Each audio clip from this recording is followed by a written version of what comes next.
Hi hello welcome to news watch. బులెటిన్లో ముందుగా headlines. రాష్ట్ర వ్యాప్తంగా 70.66% పోలింగ్ అధికారికంగా వెల్లడించిన రాష్ట్ర ఎన్నికల కమిషన్. ప్రపంచ వాతావరణ సదస్సుకు హాజరైన ప్రధాని మోదీ వాతావరణ మార్పులను సమర్థవంతంగా ఎదుర్కోవాలని పిలుపు. మైనింగ్ ను ప్రైవేటు సంస్థలకు ఇవ్వటం దేశ భద్రతకు ముప్పు. ఆంధ్రప్రదేశ్ వైఖరిపై నిరసన వ్యక్తం చేసిన సిపిఐ రాష్ట్ర కార్యదర్శి. పాత బస్తీలో రిగ్గింగ్ జరిగింది, తీవ్ర ఆరోపణ చేసిన కాంగ్రెస్ పార్టీ. ఓట్లు సీట్లు పెరుగుతాయి, తెలంగాణలో ఓటింగ్ పై ధీమా వ్యక్తం చేసిన రాష్ట్ర బీజేపీ. నాగార్జున సాగర్ ప్రాంతంలో యుద్ధ వాతావరణం, డ్యాం పై మోహరించిన ఏపీ తెలంగాణ రాష్ట్ర పోలీసులు బలగాలు.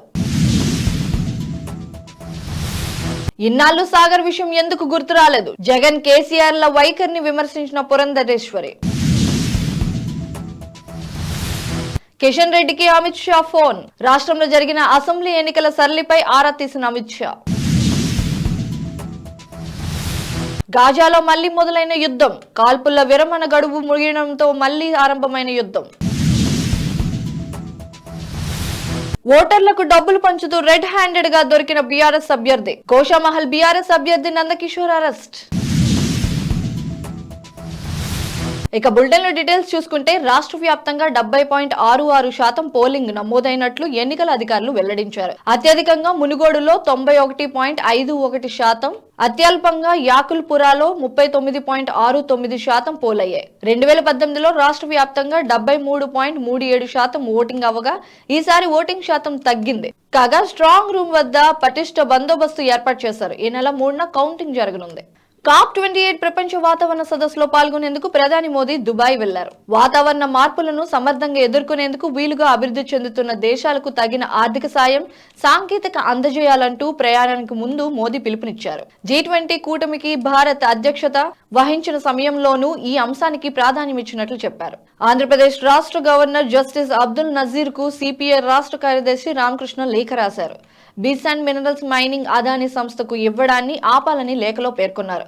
2019లో ప్రైవేట్ బీట్స్ అండ్ మైనింగ్ పై నిషేధం విధించారని అన్నారు.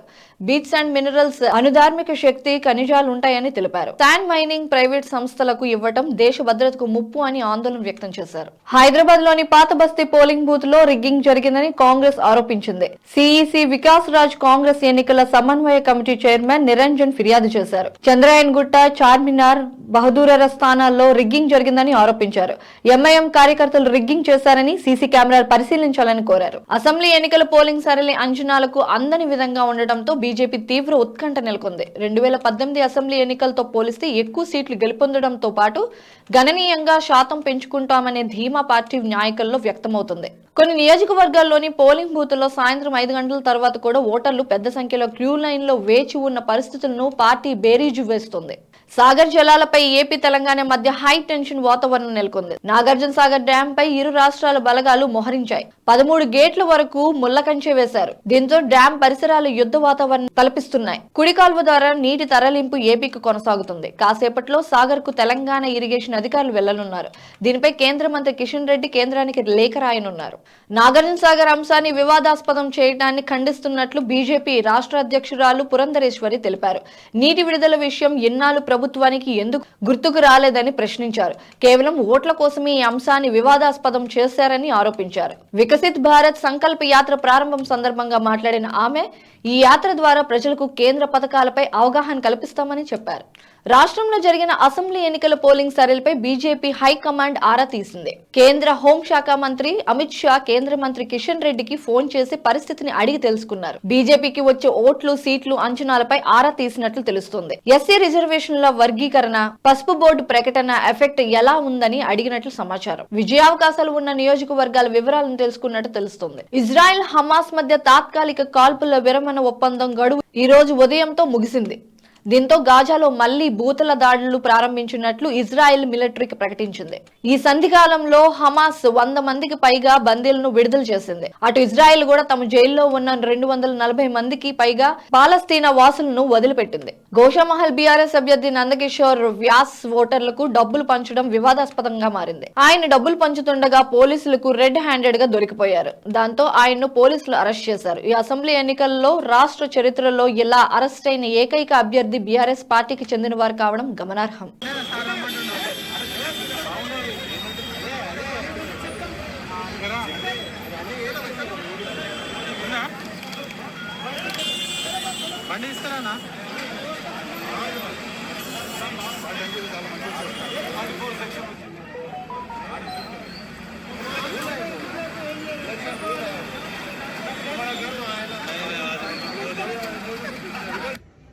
ఇప్పుడు మరోసారి హెడ్లైన్స్ చూద్దాం.